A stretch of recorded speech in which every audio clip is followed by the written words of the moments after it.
Welcome to a series जिसमें मैं हर एक नारुतो फैन के सपने पूरे करता हूँ। वो सपने जो आप किसी से शेयर नहीं करते, लेकिन आप कहीं ना कहीं दिल में वो सपने लेकर बैठे हो। वो सारे के सारे फैंटेसीज मैं आपकी पूरी करता हूँ। ये इस सीरीज की चौथी वीडियो है। पहली वीडियो हमने बनाई थी what if Madara was a girl, दूसरी वीडियो हमने बनाई थी what if Sasuke was a girl, तीसरी वीडियो हमने बनाई थी what if Jiraiya married Tsunade, and now it is fourth part what if Naruto was a girl. शायद ये सबसे ज्यादा डिमांडेड टॉपिक है इस पूरी सीरीज का। तो चलिए बिना टाइम वेस्ट करे इस वीडियो को शुरू करते हैं। तो इस पूरी वीडियो में हम नारुतो को नारुको बुलाएंगे, और मैं बता दूं ये नाम मैंने नहीं रखा, ये नाम बहुत पॉपुलर है इंटरनेट पर ही। सारे नारुतो फैंस नारुतो के फीमेल वर्जन को नारुको ही बुलाते हैं, इसलिए मैं भी उसको नारुको ही बुलाऊंगा। वैसे सीरीज में कुछ ज्यादा चेंज तो नहीं आएगा, लेकिन तुम्हारे लिए तुम्हारा भाई फिर भी ये कहानी लिखेगा, क्योंकि आई लव यू ऑल। और तुम्हारे पास ऐसा कोई और टॉपिक है तो वो भी कमेंट सेक्शन में जरूर बताना। हमारी कहानी की शुरुआत ओजी नारुतो जैसी ही होगी। इसका मतलब ये है कि मिनातो और कुशिनो दोनों नाइन टेल के अटैक में मारे जाएंगे उसी दिन जिस दिन उनकी बेटी नारुको पैदा हुई होगी।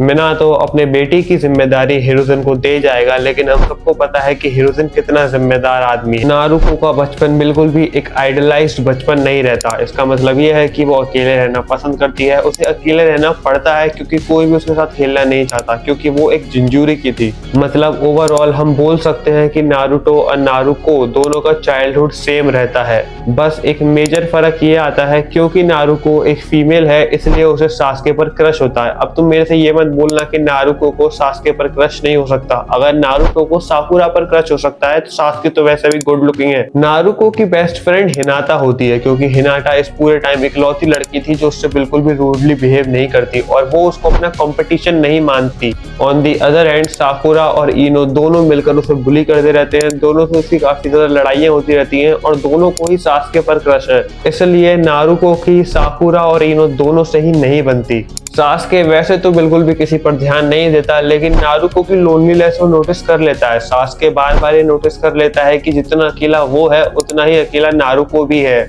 बट सास्के उसकी हेल्प करने नहीं जाता, उसको उसके हाल पर छोड़ देता है और कहानी आगे प्रोग्रेस होती है सेम। इसका मतलब ये है कि टीम 7 बनती है जिसमें नारुको, साकुरा और सास्के होते हैं। साकुरा काफी ज्यादा अनहैप्पी थी नारुको के सिलेक्शन से, लेकिन दोनों को साथ में रहना ही पड़ता है। धीरे धीरे कर साकुरा और नारुको के बीच भी दोस्ती बन जाती है और सास्के, साकुरा और नारुको एक साथ एक अच्छी टीम बनाते हैं। ये जाते हैं as original land of waves में, जहाँ पर साकुरा तो एकदम यूजलेस साबित होती है, लेकिन यहाँ पर नारुको दिखाती है कि उसके अंदर कितना टैलेंट है। नारुको लड़की होने के बावजूद सास्के को काफी ज्यादा हेल्प करती है फाइट में, और फाइट के दौरान एक ऐसे मोमेंट पर जब हाकू ऑलमोस्ट मारने वाला होता है नारुको को, तब सास्के बीच में आ जाता है और सारे अटैक, सारा दर्द अपने ऊपर ले लेता है। ये मोमेंट था जब नारुको रियलाइज करती है कि उसे सास्के से प्यार है, और तब वो अपना आपा खो देती है और नाइन टेल मोड ऑन कर लेती है। पहली बार एज ओरिजिनल हाकू को वो ऑलमोस्ट मार देती है। आगे की कहानी सेम ही रहती है लैंड ऑफ वेव्स में। ये लोग वापस आते हैं, चूनिन एग्जाम्स होते हैं। चूनिन एग्जाम्स में ओरोचिमारू मार्क कर देता है सास्के को।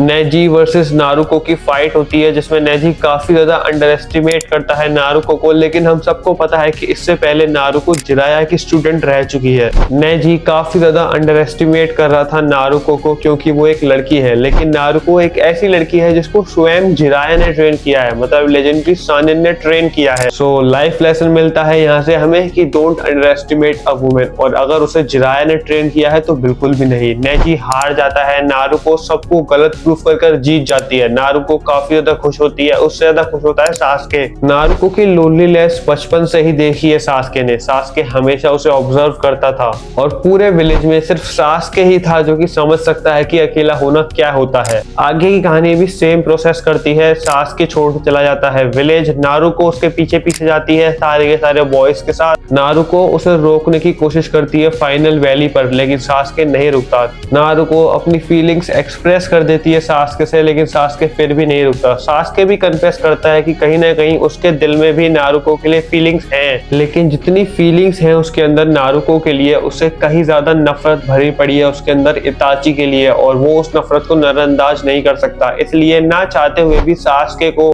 विलेज छोड़कर जाना पड़ता है और नारुको कुछ नहीं कर पाती। उसके बाद क्योंकि वो मिनातो की बेटी थी इसलिए जिराया उसकी जिम्मेदारी लेता है और बोलता है कि मैं तुम्हें ट्रेन करूंगा। जिराया और नारुको साथ में ट्रेनिंग करते हैं। टाइम बीतता है, नारुको हो जाती है बड़ी। नारुको अब सुनादे के प्रति काफी ज्यादा अफेक्शन फील करती है क्योंकि वो एक लड़की है, वो काफी ज्यादा क्लोज है सुनादे से और काफी सारी बातें सुनादे से शेयर करती है जो वो जिराया से शेयर नहीं कर सकती थी। नारुको रिक्वेस्ट करती है सुनादे से कि वो उसे ट्रेन करे। अब समझ रहे हो जिराया का निंजुत्सु और साथ के साथ सुनादे की स्ट्रेंथ, ब्रूट स्ट्रेंथ कितना ज्यादा स्ट्रॉन्ग बनाती है ये। इस डेडली कॉम्बिनेशन की वजह से नारुको पूरे के पूरे विलेज में स्ट्रॉन्गेस्ट फीमेल बन जाती है। उसके बाद की कहानी भी सेम रहती है एज इट इज। आकाश वाले गारा को किडनैप कर लेते हैं। लीफ विलेज की तरफ से मदद भेजी जाती है जिसकी वजह से गारा बच जाता है। उसके बाद ये लोग सास्के से भी मिलते हैं, मतलब सास्के को रेस्क्यू करने एक बार फिर से जाते हैं जहाँ पर नारुको और सास्के की फाइट होती है। सास्के नारुको से बोलता है कि अभी भी मेरे दिल में तुम्हारे लिए फीलिंग्स है, तो चिंता मत करो, तुम्हें मैं लेने जरूर आऊंगा जब अपना बदला ले लूंगा। नारुको ये सुनकर काफी ज्यादा खुश होती है। वैसे वो ये नहीं चाहती थी कि सास्के रिवेंज की पाथ पर जाए क्योंकि उसे पता था कि वहां से कोई वापस नहीं आ सकता, बट क्योंकि सास्के ने बोला है इसलिए वो उस पर भरोसा कर वहां से चली जाती है और सास्के को अपने हाल पर छोड़ देती है। उसके बाद की सारी कहानी सेम रहती है। इसका मतलब ये है कि जिराया मारा जाता है। जिराया के मरने के बाद नारुको एकदम टूट जाती है। माउंट मियोबुकु जाती है, ट्रेन करती है अपने सेंसे का बदला लेने के लिए। पेन का अटैक होता है कोनोहा पर और इस बार नारुको ज्यादा स्ट्रॉन्ग थी इसलिए काफी आसानी से पेन को हरा देती है क्योंकि ऑफ कोर्स उसे सुनादे ने भी ट्रेन किया है और जिराया ने भी ट्रेन किया है। ऊपर से वो लड़की है तो जो वो सेज मोड है उसको काफी आसानी से मास्टर कर लेती है। ओरिजिनल में तो नारुतो एक इडियट था, एक इडियट लड़का जिसकी वजह से उसे सेज मोड को मास्टर करने में प्रॉब्लम होती है,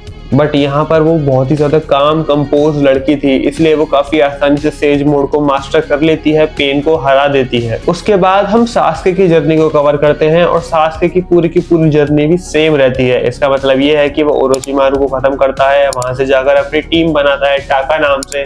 टाका जो टीम होती है वो काफी सारे मिशन फॉलो करती है और जैसे तैसे कर इताची तक पहुंचते हैं ये लोग। इताची और सास्के की फाइट होती है जिसमें सास्के जीत जाता है, इताची जानबूझकर हार जाता है। इताची सारे के सारे सीक्रेट्स अपने दिल में दफन कर वहां से चला जाता है, लेकिन ओबीतो आकर सब कुछ बक देता है। ओबी जो सारी सच्चाई बता देता है उचिहा मैसेकर के बारे में सास्के को। ये सब सुनने के बाद सास्के डिसाइड करता है कि वो कोनोहा को ही खत्म कर देगा क्योंकि कोनोहा ही जिम्मेदार है उसकी इस हालत का, उसकी जिंदगी बर्बाद होने का और उसके भाई इताची की जिंदगी बर्बाद होने का। लेकिन ऐसा करने में एक प्रॉब्लम थी। वो प्रॉब्लम ये थी कि कोनोहा में ही नारुको भी है। सास्के यही बोलता है कि नारुको मुझसे प्यार करती है इसलिए मेरे बारे में समझ जाएगी और वो कोनोहा को डिस्ट्रॉय करने देगी। सास्के को काफी गलतफहमियां हैं। सास्के यही बोलता है कि वो नारुको को कुछ नहीं करेगा लेकिन उसके अलावा पूरे के पूरे विलेज को तबाह कर देगा। उसके बाद की सारी चीजें भी सेम रहती है, मतलब टीम टाका मिलकर किलर बी को किडनैप कर लेती है। उसके बाद होती है 5 कागे समिट। 5 कागे समिट में जाने से पहले नारुको बेग करती है रायकागे को कि प्लीज सास्के को छोड़ दो, सास्के को हम देख लेंगे, उसे वर्ल्ड क्रिमिनल मत बनाओ, तुम्हारा भाई तुम्हें हम वापस दे देंगे, उसे कोनोहा के हाथों में छोड़ दो। लेकिन रायकागे नहीं सुनता। सास्के उसी 5 कागे समिट में आता है और फाइट करता है सारे के सारे कागेज से। सारे के सारे कागेज मिलकर सास्के की हड्डी पसली एक कर देते हैं। तभी वहां पर ओबीतो एंट्री मारता है। ओबीतो सास्के को बचाता है, वॉर को अनाउंस कर देता है। 4th ग्रेट निंजा वॉर शुरू होती है। सास्के काफी ज्यादा चालाकी से ओबीतो की शुरुआत में हेल्प करता है, उससे इताची की आंखें अपने अंदर ट्रांसप्लांट करवाता है। उसके बाद जब वो रीएनिमेटेड इताची से मिलता है और रीएनिमेटेड इताची सब कुछ सच बता देता है उसे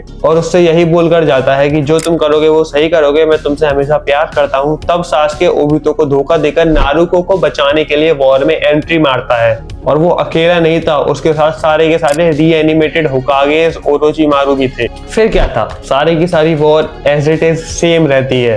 वॉर खत्म होने के बाद सास्के और नारुको एक बार फिर से शादी कर लेते हैं। साकुरा और हिनाता fans, I am really sorry again. एक वीडियो में मैंने सास्के का सपना पूरा कर दिया, एक वीडियो में मैंने नारुतो का सपना पूरा कर दिया, अगली वीडियो में आपका सपना पूरा होगा। प्लीज ऐसे कमेंट तो मत ही करो यार कि what if Sakura married Kakashi, what if Jiraiya married Sakura, मतलब साकुरा को छोड़ दो। और please what if Tsunade married Naruto. नहीं यार नहीं, इतने हैवान नहीं बनना।